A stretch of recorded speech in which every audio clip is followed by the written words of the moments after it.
The term financial freedom is interpreted differently by different people. Some individuals identify financial freedom as the ability to buy whatever they want, whenever they want. For many, it could mean not having to worry about how they will pay their bills or unexpected expenses. For some, it may simply mean becoming debt-free, whereas for others, it may mean having enough money to retire. While all of these interpretations are partially correct, they are all half-baked solutions. In today's video, we will show you 7 levels of financial freedom, what they mean, and how to achieve which level. Before we get into the video, don't forget to drop a like on this video and subscribe to the channel if you haven't already. Make sure that the post notifications are turned on so that you never miss a video from us. Without further ado, let's dive in. Financial freedom, as ironic as it may sound, is about control, specifically control over your own finances.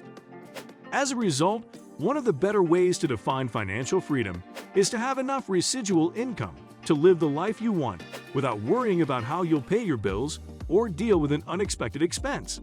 To put it another way, financial freedom does not always imply being wealthy. Instead, having control over your financial present and future is more important. To put things into perspective, there are 7 levels of financial freedom. These levels range from not having to live paycheck to having more money than one needs in a lifetime. Level 1. Clarity. What does financial independence mean to you? Everyone wants it in some way, but it's a too vague goal. You must be specific about the amounts and deadlines. The more specific your goals, the more likely you are to achieve them. The first step is to assess your financial situation, including how much money you have, how much you owe, and what your objectives are. You can't get where you want to go unless you know where you're starting. Make a list of the following 3 goals. 1. What your lifestyle necessitates. 2. How much you should have in your bank account to make that possible. And 3. When the deadline for saving that amount expires.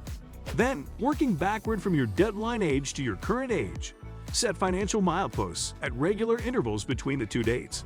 Make a careful note of all amounts and deadlines, and place the goal sheet at the front of your financial binder. Level 2. Self-sufficiency. Following this, you'll want to be financially self-sufficient.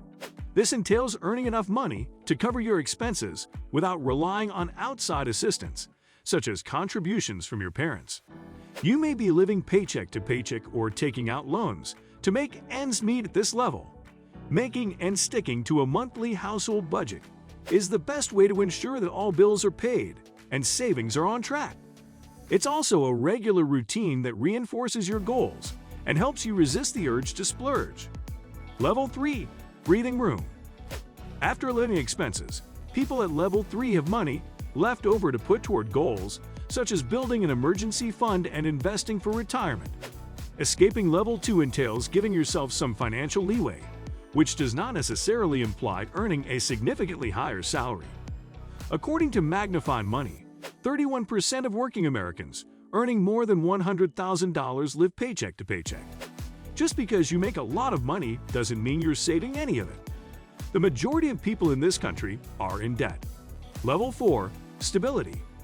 Level 4 members have paid off high-interest debt, such as credit card debt, and have saved 6 months' worth of living expenses in an emergency fund. Building up emergency savings helps to ensure that unexpected events do not derail your finances.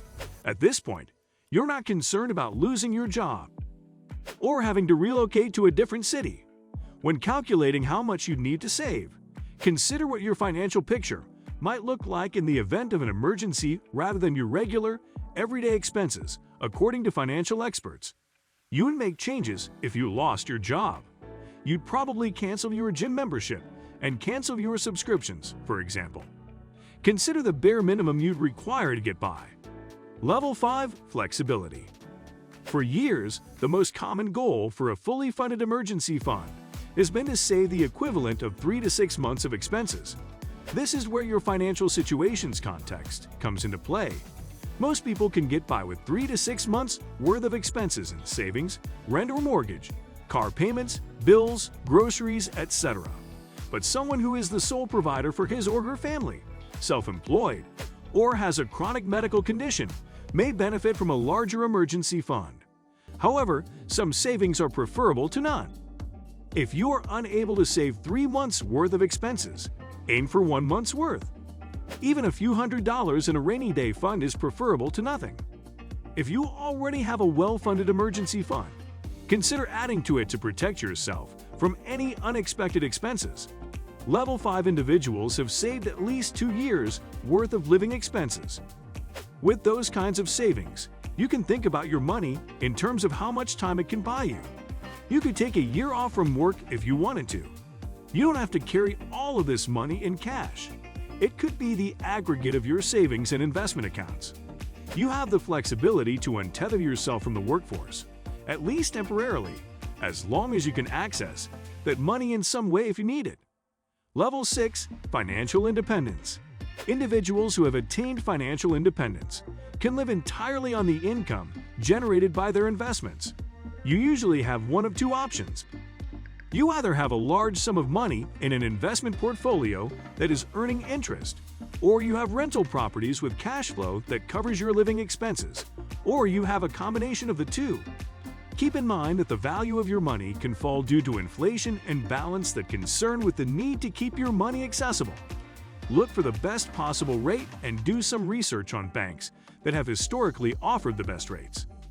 Even if their rates are currently low, chances are they will offer those high rates again at some point in the future, and your money will be ready to earn interest.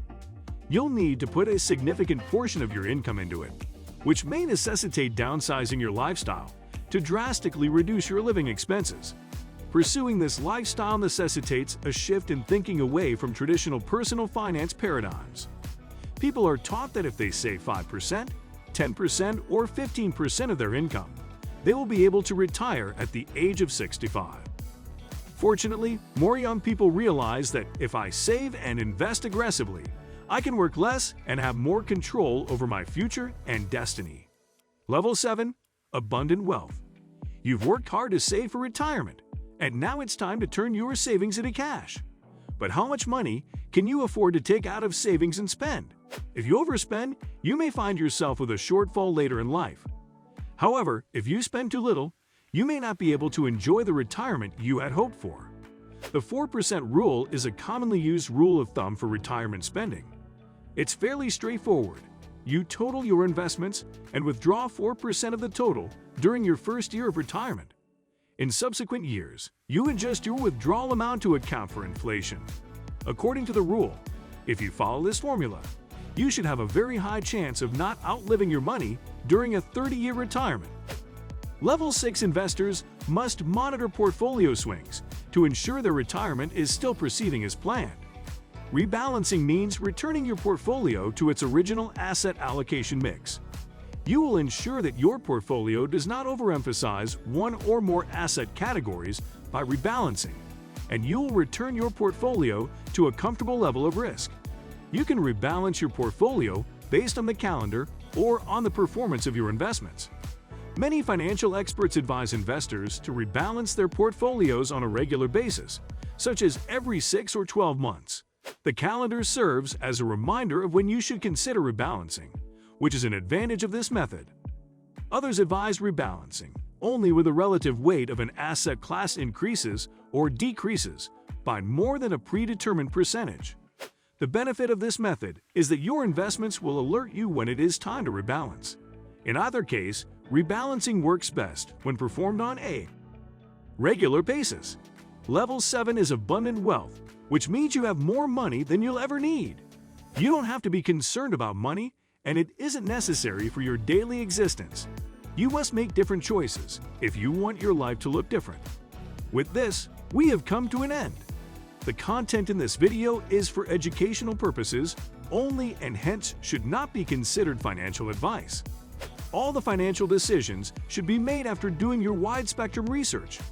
Do let us know in the comments section below. Also, make sure that you like this video, comment down your thoughts regarding this video, and also do not forget to subscribe to our channel to stay updated about the latest videos. Until then.